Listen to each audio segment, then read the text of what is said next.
Bismillahirrahmanirrahim. Assalamualaikum warahmatullahi wabarakatuh. Raditu billahi rabba wa bil islami dina wa bi muhammadin nabiyya wa rasulah. Rabbi zidni ilma wa rzuqni fahma bi rahmatika ya arhamar rahimin. Alhamdulillah wa billah wa bi fadlillah wa ilallah wa ala Allah wa bi syafaati Rasulillah sallallahu alaihi wasallam. Qala Allah ta'ala fil Qur'anil Karim, a'udzu billahi minasy syaithanir rajim. Bismillahirrahmanirrahim. Qalu subhanaka la ilma lana illa ma 'allamtana innaka antal alimul hakim. Al-ayah, sadaqallahul azim. Pertama, mari kita sama-sama memanjatkan puja dan syukur kehadirat Allah. Alhamdulillah, dengan izin Allah pada malam hari ini kita dipertemukan dalam keadaan sehat walafiat. Alhamdulillah, hari ini saya dihadiri, ditemani oleh anak-anak muda. Subhanul yaum rijalul ghad. Inilah para pemimpin kita di masa yang akan datang. Mudah-mudahan kehadiran adik-adik semuanya diizinkan oleh Allah menjadi berkah untuk kita. Amin. Sehingga tadi saya langsung merubah tema karena ada anak muda. Ini temanya kita rubah langsung ya. Mudah-mudahan dengan tema baru adik-adik yang hadir juga bisa mengikuti ya. Baik, Bapak Ibu, adik-adik yang berbahagia, tema ini saya akan awali dari sebuah cerita. Jadi saya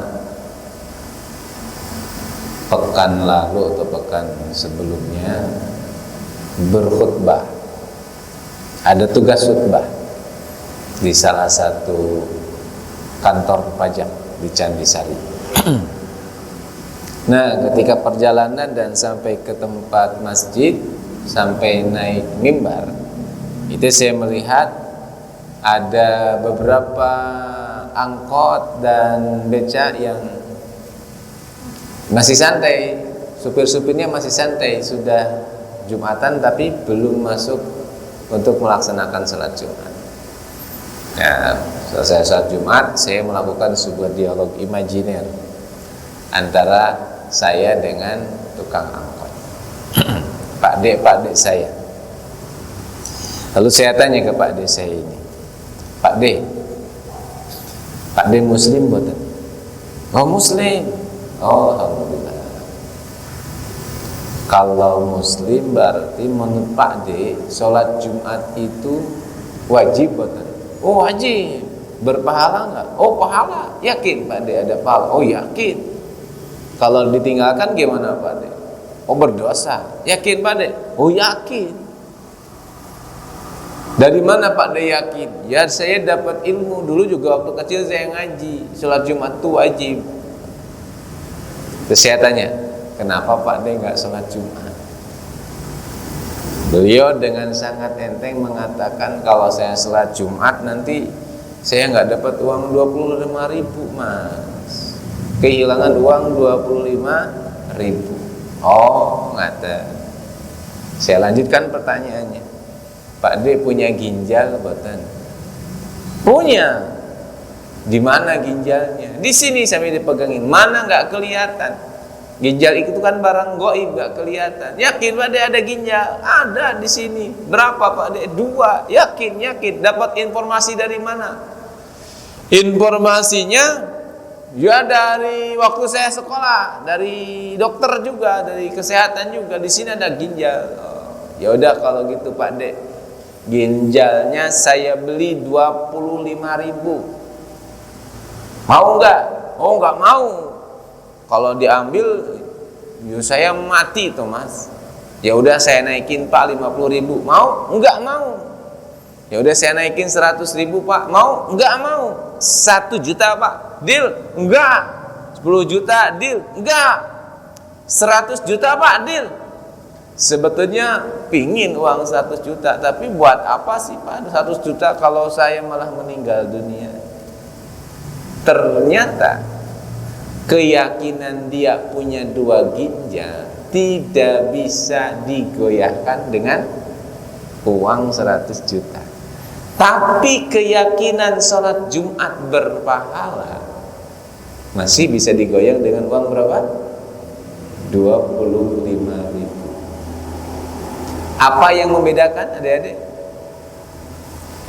Yang satu tidak bisa digoyahkan sampai 100 juta, bahkan kita pun sama. Jantung kita kan gak kelihatan ya, goib juga kan. Sholat berpahala kan juga goib, gak kelihatan pahalanya, betul? Iya kan? Adik-adik berbakti pada orang tua, dapat ridho Allah goib gak kelihatan. Kayak jantung kita gak kelihatan. Tapi kenapa kalau kita bilang ke jantung, jantungnya dibeli 100 juta mau? Nggak mau. Kenapa nggak mau? Nanti saya mati. Yakin banget kalau nggak ada jantung mati. Tapi kenapa kalau masalah tentang pahala kok masih bisa digoyang? Nah, ternyata ada satu hal. Bukan masalah atau salah Pak Dek saya ini, bukan. Tapi di sini ada pelajaran bahwa keimanan, keyakinan itu ada syaratnya. Apa syarat dari keyakinan itu? Satu, kita harus punya informasi yang lengkap. Yang kedua, kita harus mampu mempraktekkan dan membuktikannya. Dan yang ketiga, yang terakhir, ya, yang terakhir adalah kita bisa merasakannya. Nah, selama ini saya mau tanya ke teman-teman, ke adik-adik, ke bapak ibu semuanya. Kalau yakin nggak kalau hidup kita ini pernah, atau kalau nggak yakin pernah tidak hidup ini kita bertemu dengan masalah? Pernah bapak ibu? Adik-adik pernah ketemu masalah? Pernah ya. Masalah, ujian pernah? Pernah ya. Nah, kita semua pernah dapat masalah, ya Pak ya? Pernah dapat ujian. Pernah punya hutang, pernah Pak? Atau sedang punya hutang? Ya. Nah, ketika kita sedang punya ujian, sedang punya masalah, tentunya kita ingin menyelesaikan masalah itu. Betul ya? Nah, Quran sesungguhnya telah memberikan kepada kita informasi bagaimana cara menyelesaikan masalah.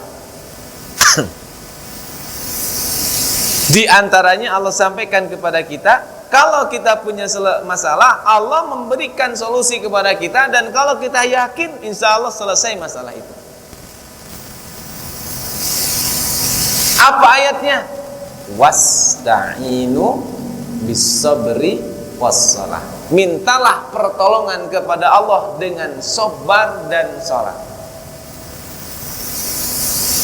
Jadi ketika kita punya masalah, ketika kita punya cita-cita, ketika kita punya hajat, sesungguhnya Allah telah ngasih kepada kita informasi bahwa itu bisa diselesaikan dengan sabar dan salat. Pertanyaan saya, Bapak Ibu yakin gak dengan Quran? Yakin Pak? Dengan ayat yang tadi yakin betul bahwa setiap masalah itu bisa diselesaikan dengan kita bersabar dan sholat. Yakin betul? Assalamualaikum. Yakin? Nah, sekarang ketika punya masalah, kita sudah sabar belum? Sudah sabar belum Pak? Sudah? Sudah sholat? Selesai nggak masalahnya? Enggak. Kalau enggak selesai, pertanyaannya yang salah ayatnya atau kitanya?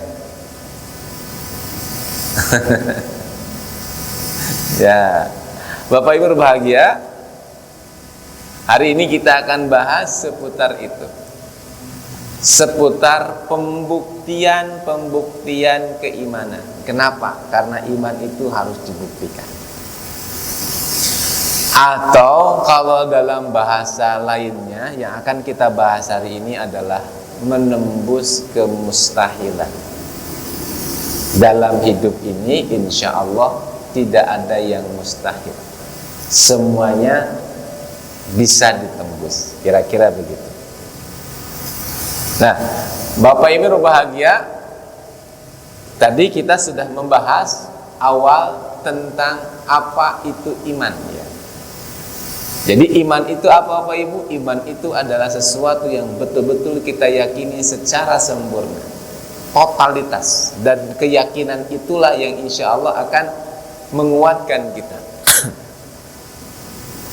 Di dalam diri kita Bapak Ibu bahagia, bismillah, ada 3 perangkat, ada 3 alat yang kalau 3 alat ini dipakai insya Allah hidup kita ini bisa bertahan, bahkan mungkin bisa bahagia, bahkan insya Allah bisa sukses. Ada 3. Diingat-ingat ya Dede, ada berapa? 3. 1, perasaan. Yang kedua, pikiran. Yang ketiga, tindakan. Ini kalau dalam bahasa sederhananya, kita punya rasa, kita punya pikiran, kita punya tindakan. Kalau dalam bahasa agama, kita punya iman. Yang kedua, kita punya akal. Yang ketiga, kita punya apa Pak? Amal. Iman, akal, amal. Oke? Jadi Allah meletakkan kepada kita alat itu untuk apa? Allah kasih kepada kita keyakinan atau iman, Allah kasih kepada kita pikiran, Allah kasih kita tindakan, itu untuk apa? Nah, semua yang Allah berikan itu tujuannya adalah untuk membuat kita di dunia ini seperti yang Allah sampaikan, menjadi khalifahnya Allah, menjadi abdinya Allah, dan melakukan amal dengan amal yang terbaik. Kita aplikasikan seperti ini saja. Saat kita mulai melaksanakan kehidupan dan kita mulai sadar dengan hidup, kita mulai balik, saat itulah kita akan bertemu dengan berbagai macam tugas hidup. Kalau adik-adik tugasnya belajar, kalau bapak-bapak tugasnya bekerja. Nah, ketika kita bekerja, ketika kita belajar, ada 3 alat yang Allah kasih kepada kita, yang ini harus tepat melaksanakannya, nggak boleh nggak tepat. Jadi saat kita bekerja, agar kita kerja ini sukses, berkah, harus memakai 3 ini. 1, kita memakai akal. Yang kedua, kita memakai iman. Yang ketiga, kita beramal. Berpikir, beramal, beriman, beramal. Kira-kira begitu. Ya. Nah, mari kita sama-sama diskusikan, sharingkan kapan kita memakai akal dan kapan kita memakai iman.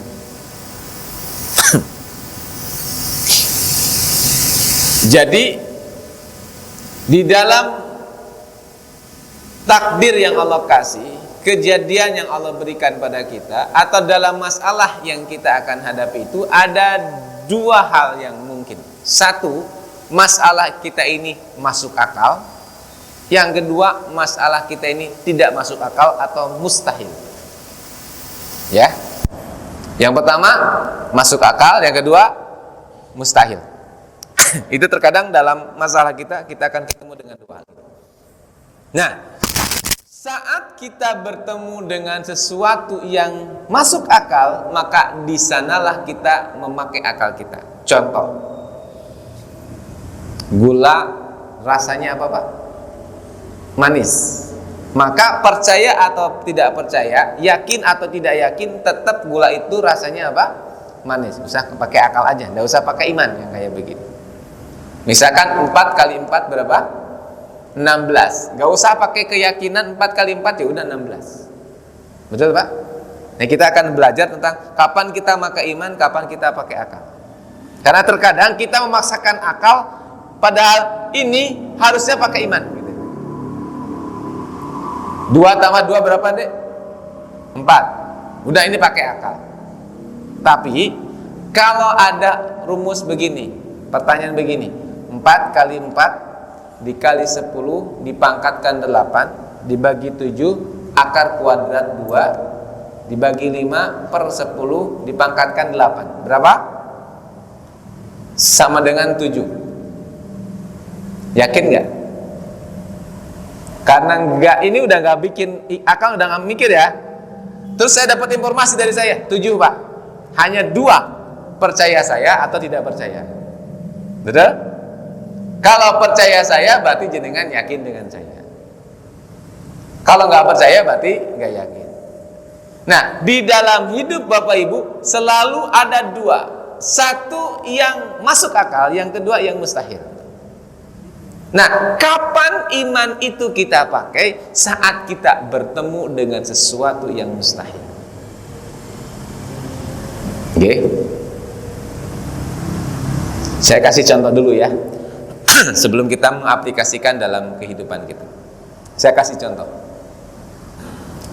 Ketika Nabi Musa alaihissalam dikejar oleh Fir'aun sama pengikutnya, dikejar, lari, dikejar dari belakang, sampai akhirnya Nabi Musa dan pengikutnya ini bertemu dengan lautan yang sangat luas, dan di belakangnya ada tentara Fir'aun yang mengejar.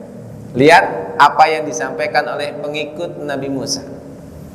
Mereka mengatakan, "Ya Musa, inna lamudrakun.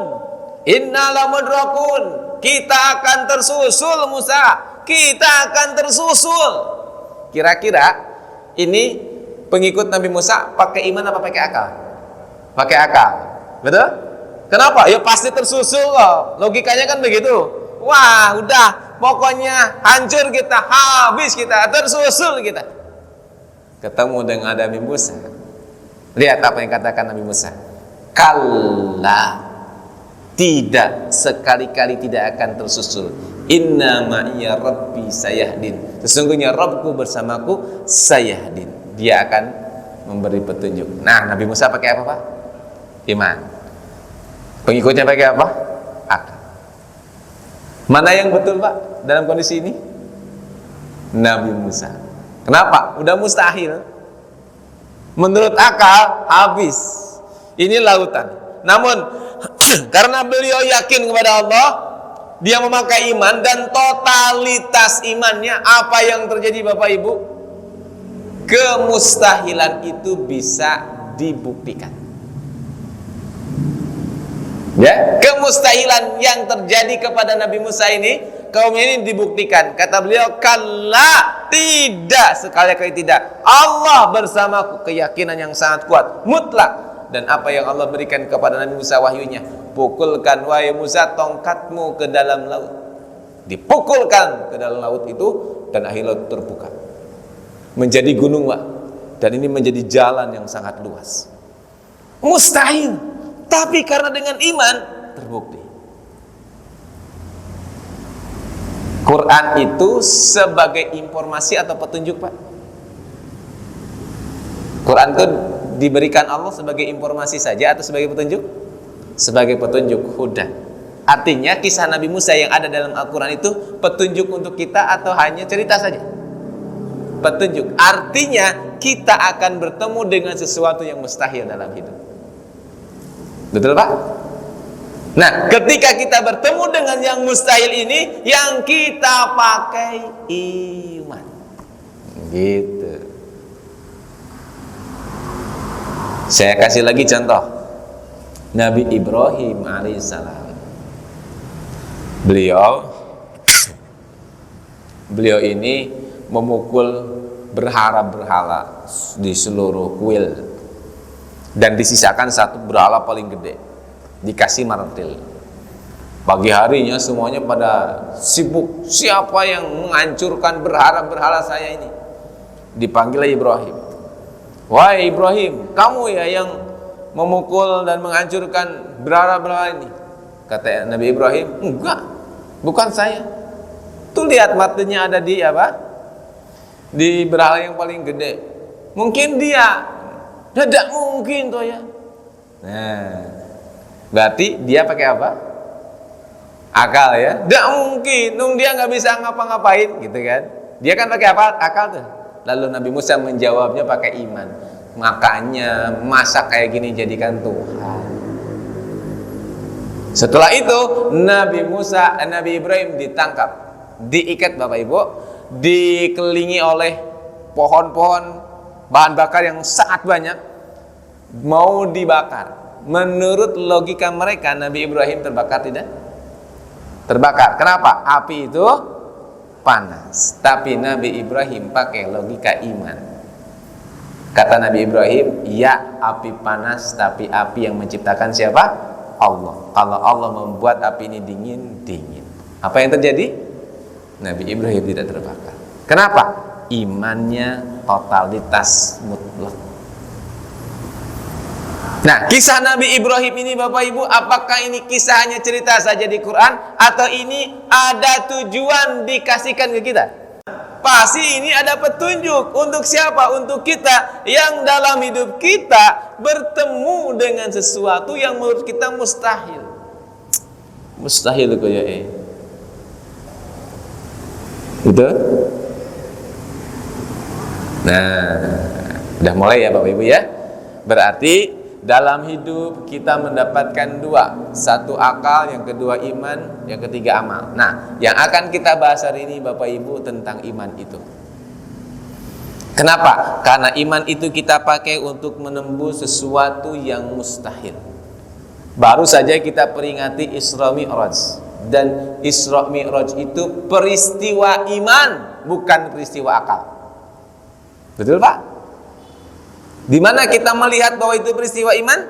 Lihat ayatnya. Subhanalladzi asra bi 'abdihi lailam minal masjidil haram ilal masjidil aqsa.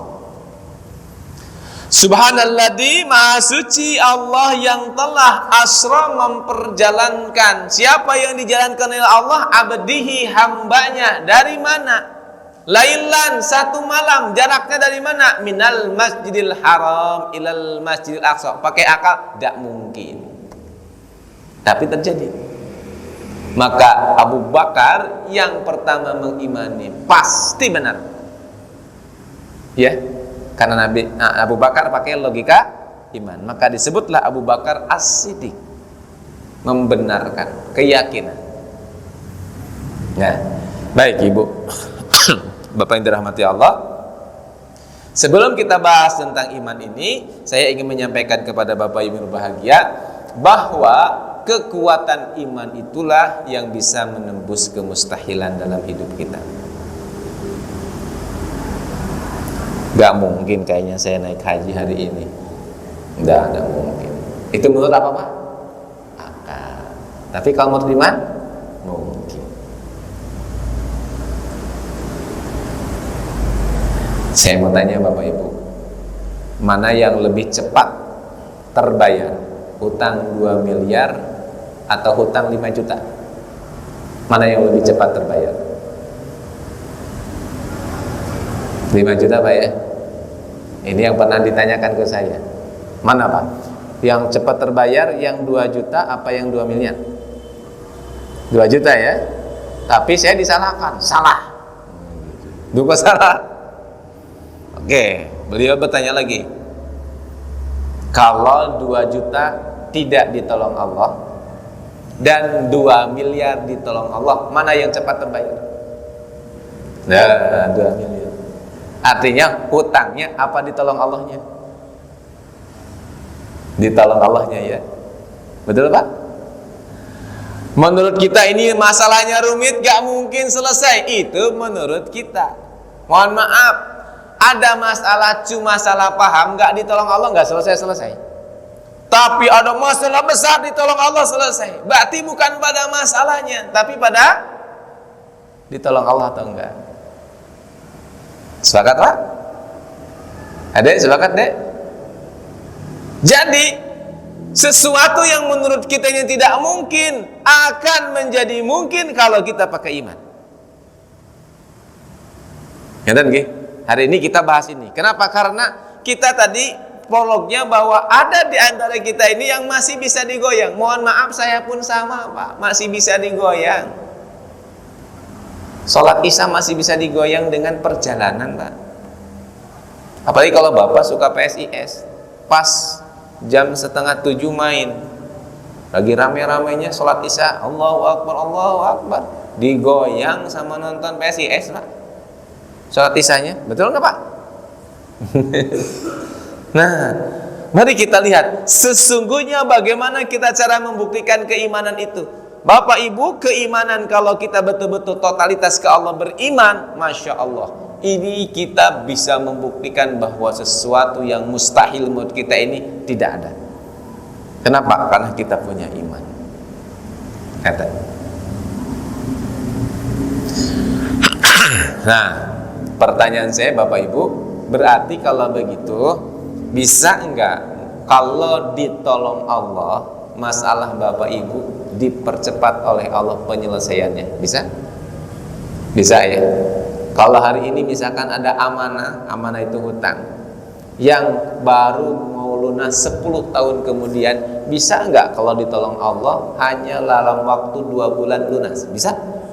Bisa. Berarti yang kita pikirkan hutangnya apa pertolongan Allahnya? Pertolongan Allah. Pertanyaan saya, siapa yang akan ditolong Allah? Nah, sepakat Pak? Siapa yang akan ditolong Allah? Lihat ayatnya, A'udzubillahi minasyaitonirrajim, ya ayyuhalladzina amanu sta'inu bis-sabri was-shalah. Hai orang-orang yang beriman, garis bawahi syaratnya apa? Beriman, ista'inu, mintalah pertolongan kepada Allah, bis-sabri, dengan sabar, was-shalah, dan salat. Innallaha ma'as sabirin, sesungguhnya Allah bersama orang yang sabar. Jadi cara agar kita ditolong Allah, sehingga berapapun masalah yang kita hadapi hari ini, sebesar apapun masalah yang kita hadapi, kalau memang Allah menolong kita, tidak mustahil bagi Allah diselesaikan dengan sangat mudah. Nah, yang butuh hari ini kita konsentrasikan, bagaimana caranya agar Allah menolong kita. Satu, syarat pertama adalah amanu, beriman kepada Allah Subhanahu wa ta'ala, yakin kepada Allah Subhanahu wa ta'ala. Dan tentang yakin ini Bapak Ibu, saya mengambil salah satu makalah di dalam kitab Al-Hikam di makalah ke-13 di pasal 2. Yaitu pasal 2 itu bicara tentang kaifa yarhalu ilallahi wa huwa mukabbalu bisahwatihi, yaitu tentang sebuah pertanyaan perenungan dari Syekh Ibnu Athaillah, bagaimana mungkin akan pergi menyongsong ilahi sedangkan ia masih terbelenggu oleh nafsunya. Penjelasan atau syarah dari pasal 2 ini berbicara tentang bagian-bagian dari keyakinan atau bagian dari iman. Beliau membaginya minimal kita punya 4 keyakinan. Dengan 4 keyakinan ini insya Allah mudah-mudahan sempurna keimanan kita. Apa 4 keyakinan itu? Yang pertama, al-yakinu bitauhid. Pertama, yakin dengan tauhid. Apa makna yakin dengan tauhid ini? Bapak Ibu berbahagia, kita sangat yakin bahwa alam semesta ini seluruhnya itu diciptakan oleh Allah. Dan Allah berkuasa dengan alam semesta ini. Bahkan Allah Maha mengetahui seluruh isi di alam semesta ini. Bahkan semua pergerakan di alam semesta ini ada dalam izin Allah. Sampai-sampai daun yang jatuh dari pohon itu ada dalam izin Allah. Surat Al-An'am ayat 59. Nanti Bapak Ibu silakan lihat. Ini bukan hadis qudsi ya, langsung Quran ya.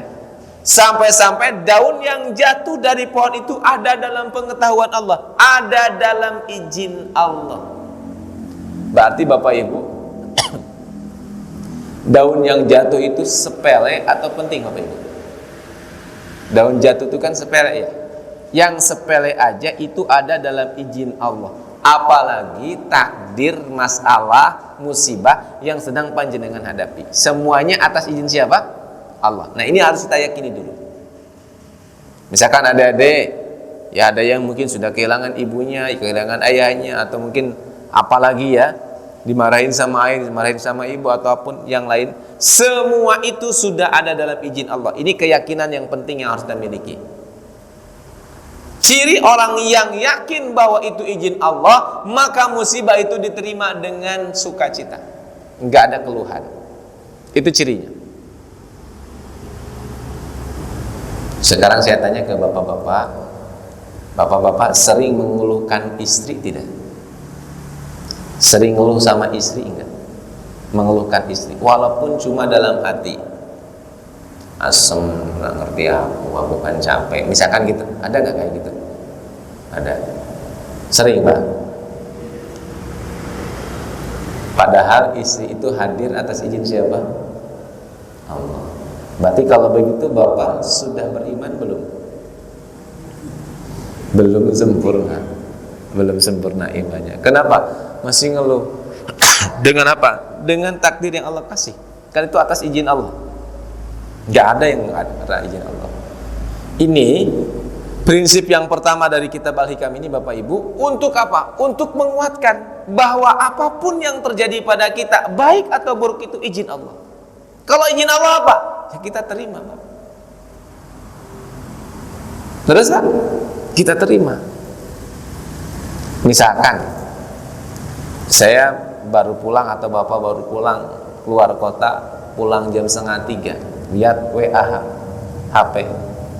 Ternyata dalam grup RT itu disampaikan hasil keputusan rapat RT besok pagi kerja bakti jam 8. Inginnya Bapak apa? Tidur. Tapi menghormati keputusan RT, ada kerja bakti, akhirnya kita ikut kerja bakti.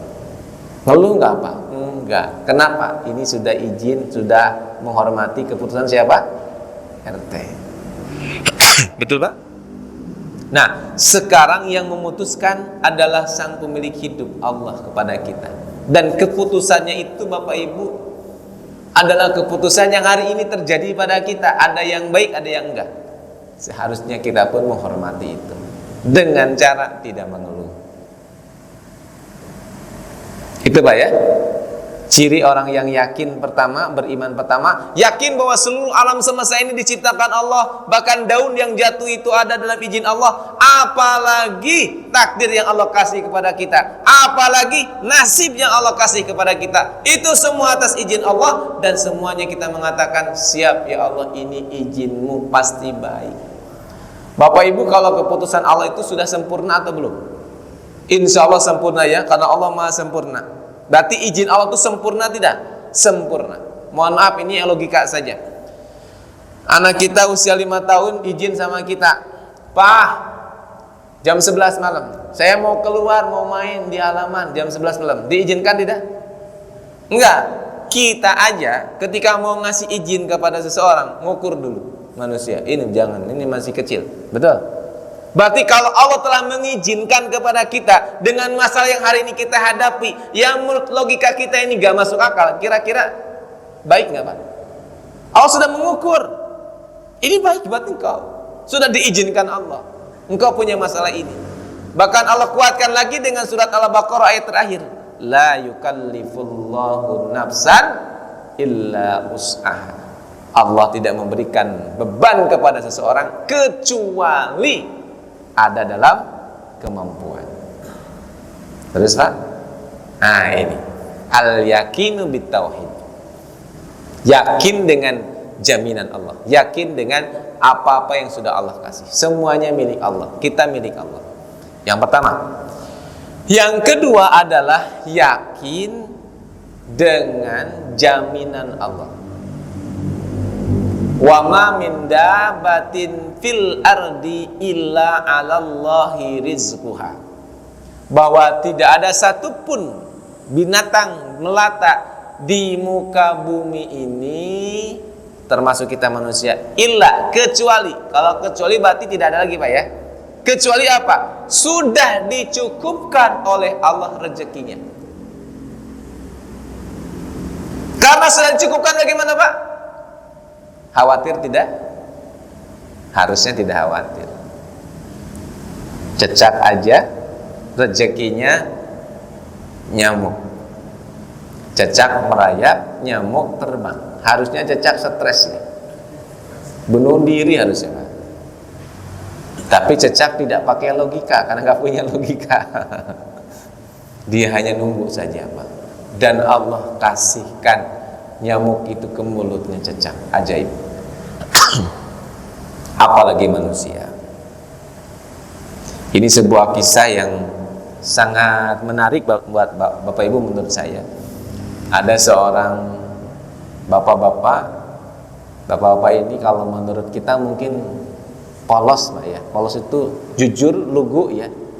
Ya, lugu lah gitu ya. Polos gitu. Apa adanya. Datang ke kiai konsultasi.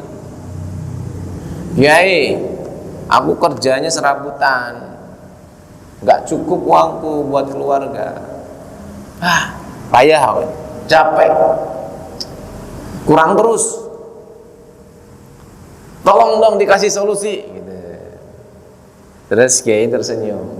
Oke, gini aja.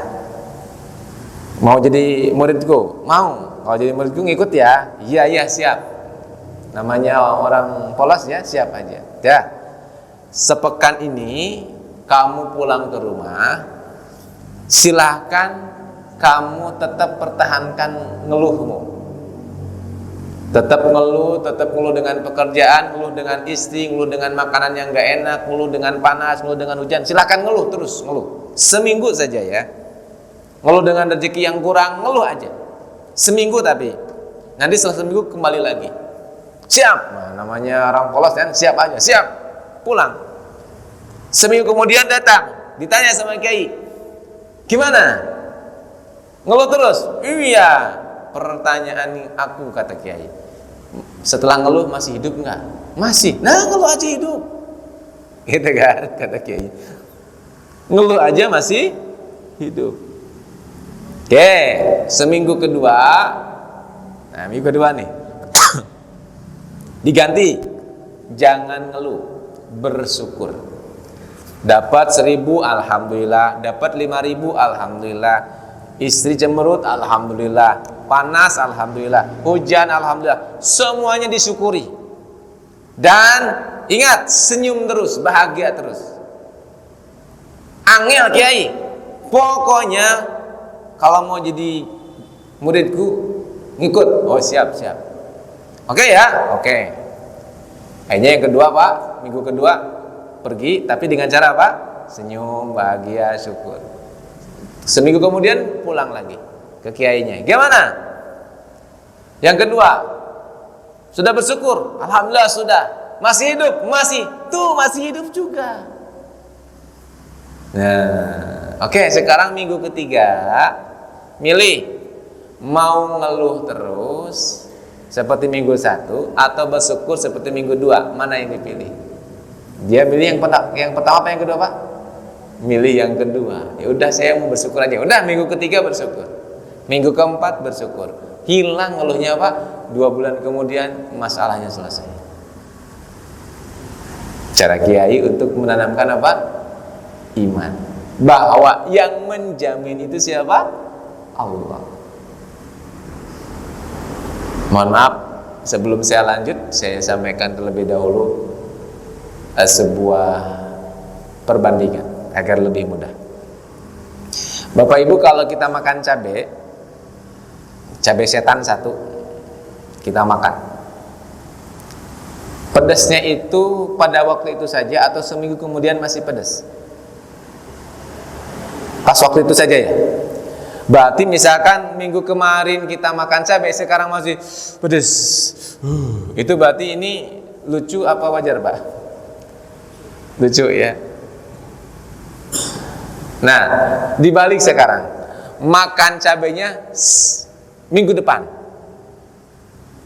Terus sekarang sudah rasa pedasnya belum? Belum ya.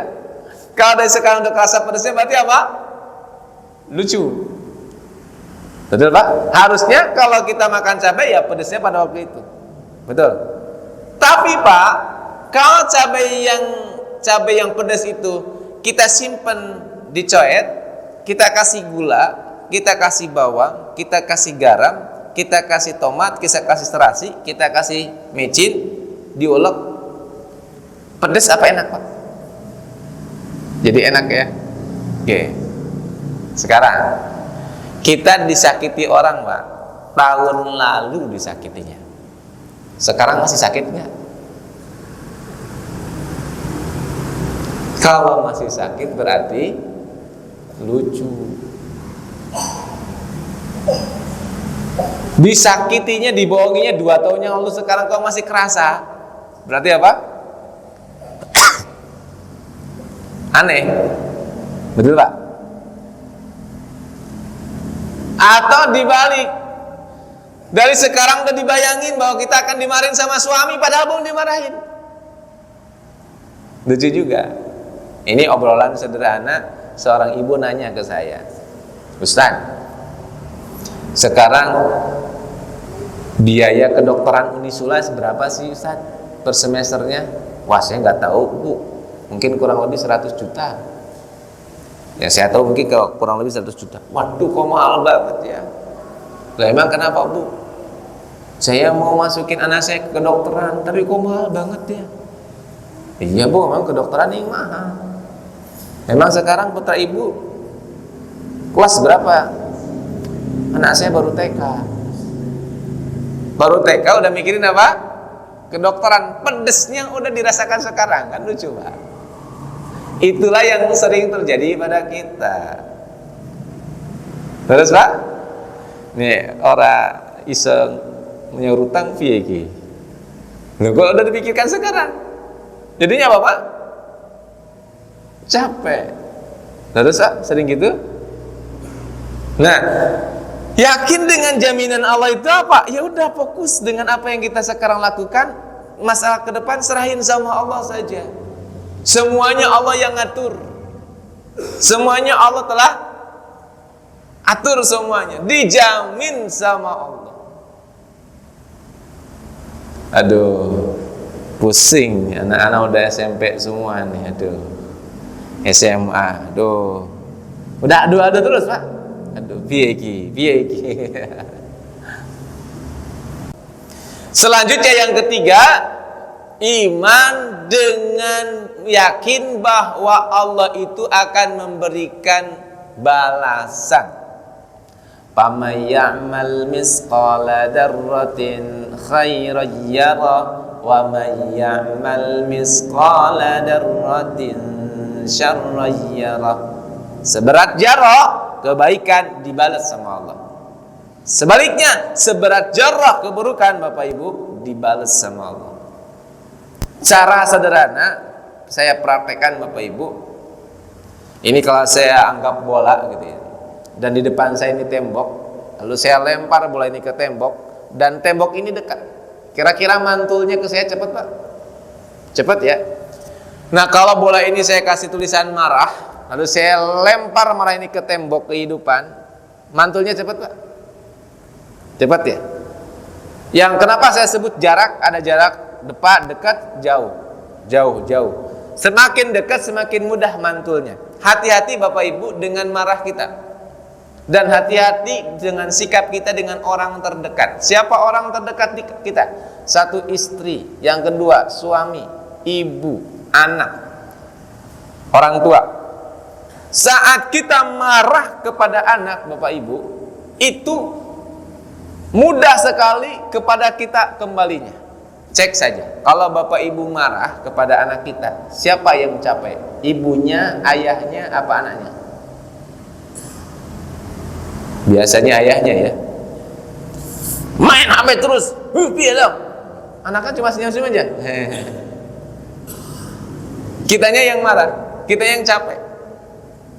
Jadi hati-hati ketika kita marah kepada orang terdekat kita. Kenapa? Saat kita marah dengan orang terdekat kita, kembalinya ke kita. Tapi sebaliknya, kalau kita baik dengan orang terdekat kita, kembalinya kepada kita baik. Maka kata Rasulullah, bagi seorang laki-laki, laki-laki yang baik akhlaknya itu adalah laki-laki yang terbaik akhlaknya kepada istrinya.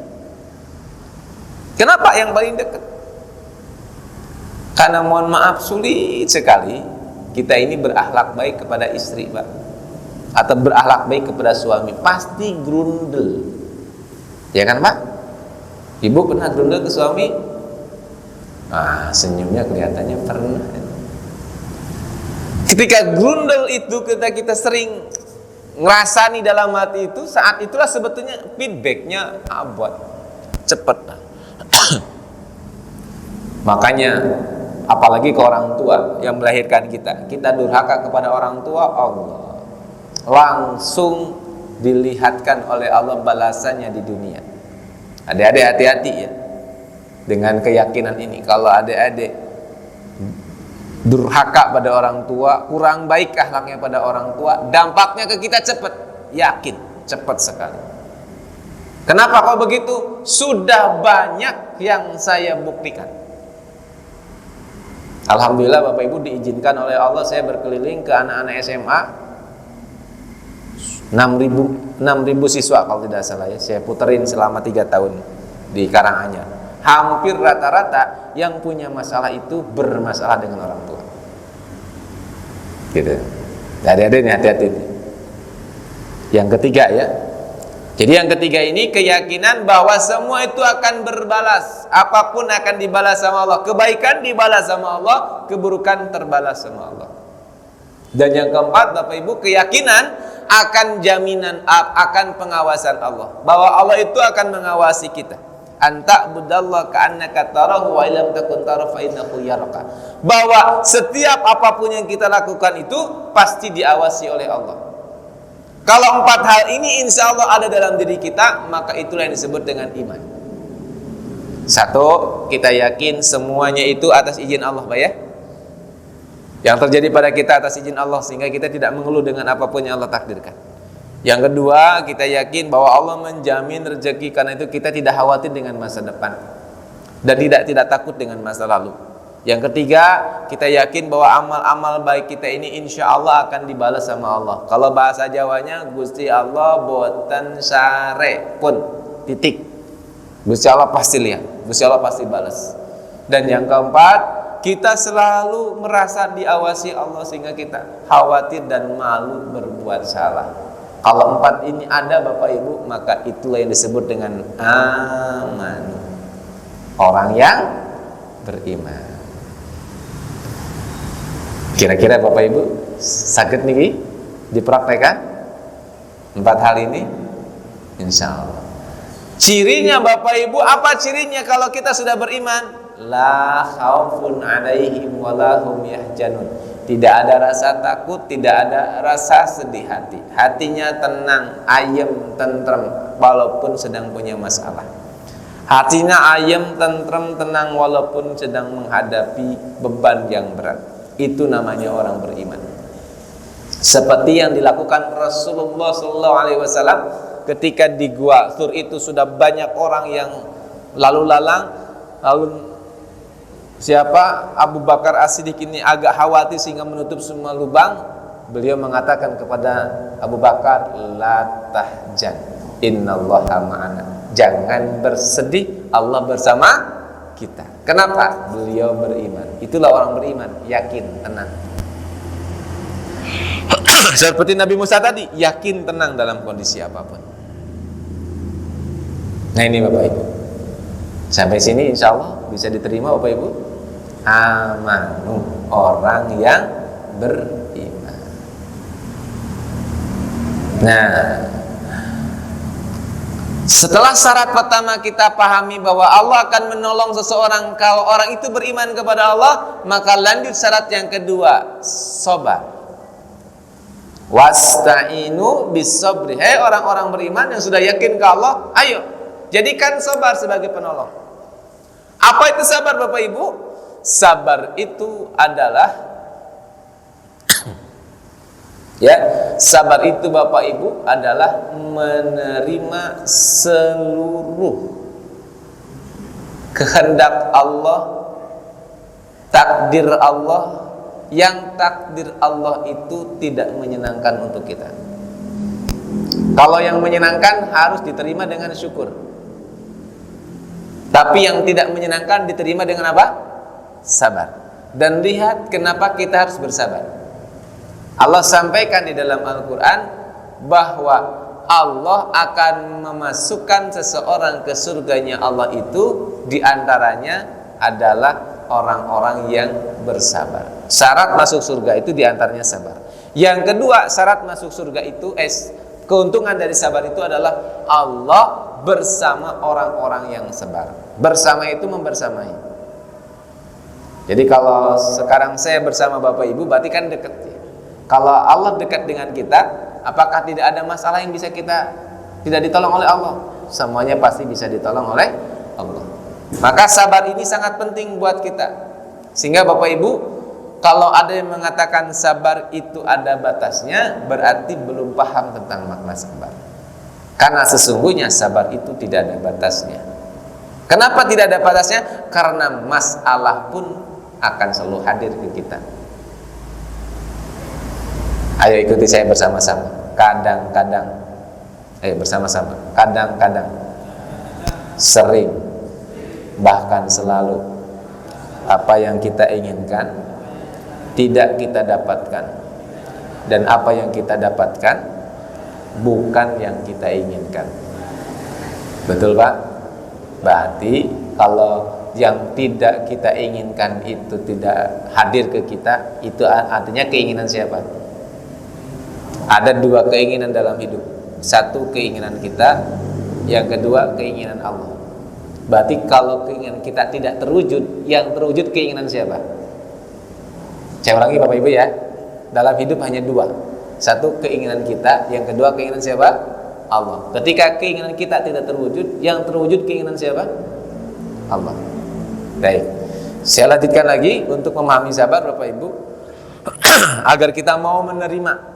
Ya, karena sabar itu maknanya menerima. Menerima itu berarti nggak ada keluhan. Jadi terima gitu, lapang dada. Sakaya kita minum obat pahit, tahu itu obat pahit, tapi kita minum, nggak ngeluh. Kenapa? Karena kita tahu bahwa dengan minum obat itu kita akan sembuh. Nah, sama dengan takdir yang Allah kasih yang tidak enak itu. Kalau kita tahu bahwa dengan kita bersabar dengan takdir itu, maka Allah kasih kemudahan. Nah, Bapak Ibu, untuk membahas tentang sabar itu, ya, saya akan menyampaikan tadi tentang keinginan kita dan keinginan Allah, dan kita akan membahas sedikit saja tentang makna ibadah. Ibadah itu adalah mengabdi, menghamba kepada Allah. Ini saya coba mempraktekannya, mengaplikasikannya ketika saya diminta oleh orang tua. Jadi yang paling membuat saya bahagia itu adalah kalau orang tua saya bahagia. Saya letakkan kehormatan saya berada di ibu saya. Maka apapun yang diinginkan ibu saya wujudkan. Walaupun mungkin dengan mewujudkan keinginan ibu saya itu banyak keinginan saya yang tidak terwujud. Misalkan ibu pengen naik haji, ibu pengen naik haji tapi nggak punya uang, misalkan sampai kita minjem uang, nggak apa-apa deh, yang penting ibu naik haji. Ibu pengen beli sawah, misalkan, nggak apa-apa deh, yang penting ibu beli sawah, rumah kita dijual, misalkan. Itu bisa kita lakukan. Kenapa? Karena kita pingin membuktikan bahwa kita ini mengabdi kepada ibu kita. Betul Pak? Sering gitu Pak? Atau anak kita lagi main-main, beliin minyak goreng.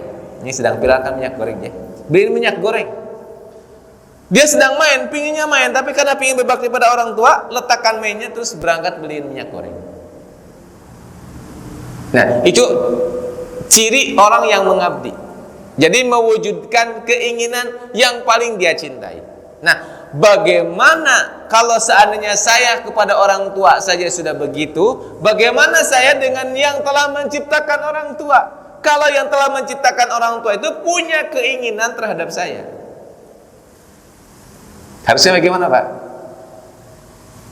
Pertanyaannya, kalau ada dua keinginan, satu Allah menginginkan dan kita menginginkan, mana yang akan terwujud? Keinginan kita apa keinginan Allah, Pak? Dalam hidup kita ada dua keinginan, keinginan Allah, keinginan kita. Yang terwujud keinginan siapa, Pak? Ada kehendak Allah, ada kehendak kita. Yang terwujud kehendak siapa? Allah, ya. Karena Allah yang Maha Kuat. Artinya Bapak Ibu, saat kita bertemu dengan sesuatu yang tidak kita sukai, bisa jadi itu yang diinginkan Allah. Lalu bagaimana? Terima. Ya nerimanya ya dengan kita merasakan sakit sih, Pak. Tapi kita terima, nggak ngeluh. Ya alhamdulillah ya Allah. Kalau kita nerimanya sesuai dengan keinginan kita kan, masya Allah matur suwun ya Allah, alhamdulillah. Ini kan seneng, Pak. Nah kalau nggak suka dengan yang tidak kita sukai, kita juga sama mengucapkan alhamdulillah ya Allah, walaupun sakit tapi ini keinginanmu, tidak apa-apa, yang penting kau ridho. Nah kalau ini kita wujudkan Bapak Ibu dalam hidup kita, insya Allah Allah tolong kita. Kan yang kita inginkan Allah menolong kita, ya. Betul. Yang terakhir Bapak Ibu, saya persingkat dua ini. Mohon maaf tadi agak panjangnya tentang iman. Ini belum, sebetulnya masih panjang tentang sabar, tapi tidak apa-apa, saya singkat saja. Yang penting-penting dulu. Termasuk yang sholat ini Bapak Ibu, ya, yang penting-penting saja. Yang kedua, sholat. Sholat itu yang bagaimana yang sholat ini bisa mendatangkan pertolongan Allah. Lihat di dalam ayat sebelumnya, Allah sampaikan wasta'inu bisabri wassalah wa innaha lakabiratun illa 'alal khashi'in. Ini sangat berat kecuali bagi orang-orang yang khusyuk. Jadi sholat yang akan mendatangkan pertolongan kepada kita ini adalah sholat yang khusyuk. Bagaimana cara sholat yang khusyuk? Saya kasih clue saja. Saya tidak akan praktekkan sholat khusyuk, namun saya kasih clue saja. Bapak Ibu, nanti ketika di akhirat, ketika kita ditanya tentang sholat, yang menjawab itu fisik kita apa ruh kita? Ketika di alam barzah, saat di alam barzah, ketika kita ditanya oleh Allah, kalau ditanya oleh para malaikat tentang sholat, yang menjawab itu fisik kita apa ruh kita, Pak? Fisik kita udah hancur. Fisik kita apa ruh kita, Pak?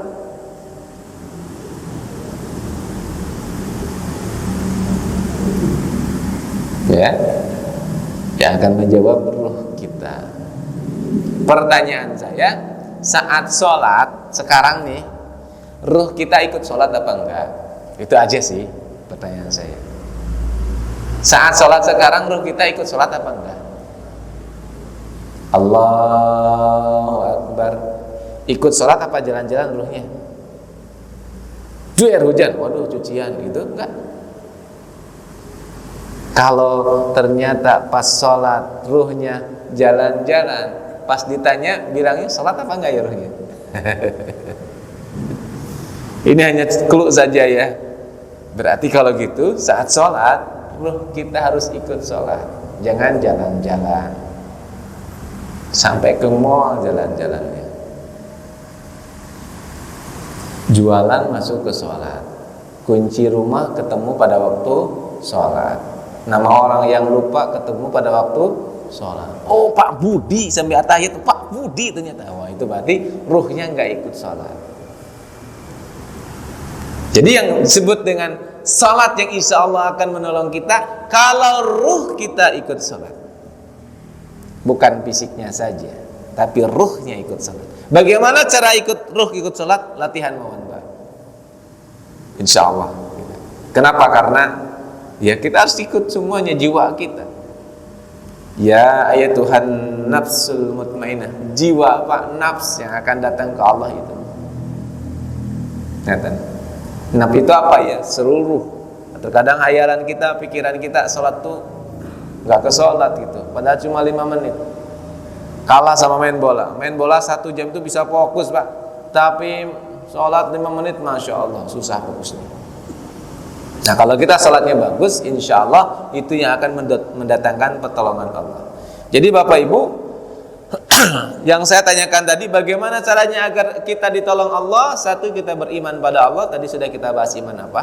Yang kedua, kita bersabar pada Allah. Tadi kita sudah bahas walaupun singkat tentang sabar. Suatu saat mungkin kita akan bahas. Yang ketiga, sholat kita. Nah kalau 3 ini kita lakukan dengan baik dan benar, insya Allah pertolongan Allah datang pada kita, dan masalah kita tidak ada yang mustahil. Ngerti nggih? Yakin buatan sama Al-Quran Pak? Yakin? Kalau yakin praktekkan, agar nanti ketika ada yang mau menjual, membeli keyakinan kita tentang salat, tentang iman, tentang sabar, gak mau kita jual dengan uang berapapun. Kenapa? Uang berapapun kalau itu tidak membuat Allah menolong, ya gak bakalan bisa. Qurannya jelas ya. Kalau ada 1000 orang yang akan mencelakakan kita, tapi Allah menolong kita, tidak akan mampu. Kalau ada 1000 orang yang mau menolong kita dan Allah tidak menolong kita, tidak akan bisa ditolong. Terus Pak? Berarti kuncinya apa? Pertolongan Allah. Dan pertolongan Allah itu diletakkan di 3 ini. 1 iman, 2 apa? Sabar. Yang ketiga apa? Salat. Nanti nggih? Mudah-mudahan Allah berkahi kita semuanya. Wassalamualaikum warahmatullahi wabarakatuh.